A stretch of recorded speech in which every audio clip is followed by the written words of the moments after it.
Angry Gamer 1987. What are Pat and Ian's thoughts on Stranger Things Season 2? Does the show live up to the hype? I've never watched any of it yet. I was really not surprised. one or two. I thought you like creepy horror stuff. I do, and I do want to watch it at some point. It does live up to the hype in terms of it's intriguingly entertaining. It's totally unique and original. Season 2 is, to me, I enjoyed it more than Season 1, just because you can tell for Season 2 they were more comfortable. They had more money to spend. Not that Season 1 was on a shoestring budget, but the scope of the world, you can see, has opened up a little bit in terms of the effects and what they're trying the story to tell.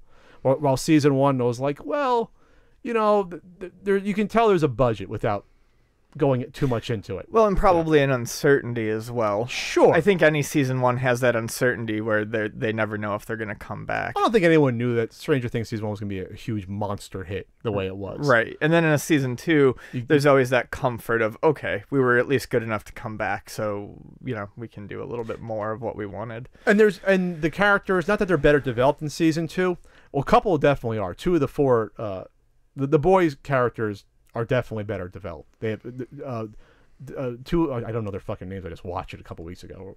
But 2 are given a lot more to do, and they're given more dialogue. They're giving some growth.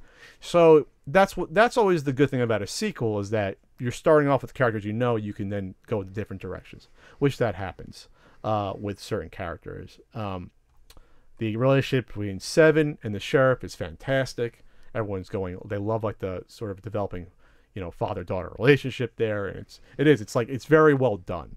And the show still seems like it could be in the 80s. Like you don't, when you make a period piece, like this is a period piece. The first season takes place in 83, the second season 84. You can sometimes tell when they're going a little bit too over the top with, oh, we're trying to be 80s, like that stupid sitcom that was on fucking ABC. Meet the Goldbergs, whatever. It was like, oh, I got the power glove on in this episode. Next episode, I'll listen to Thriller, where it's like it's beating you over the head.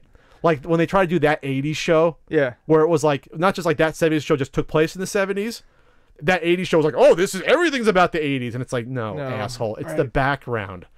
It's just the time period the place is in. Mm-hmm. You don't have to beat everyone over the head with the 80s. It's like, yeah, spoilers, in Season 1, the kid gets an Atari 2600, but it's like, okay, that makes sense as a present, like, but it's not beating you over the head with it. It's like, it just happens to happen. You know what I mean? Like, they're using the walkie-talkies that kids had in the 80s because that's what kids do. Right. They're riding the bikes they did. In the first episode of Season 2, they're in an arcade.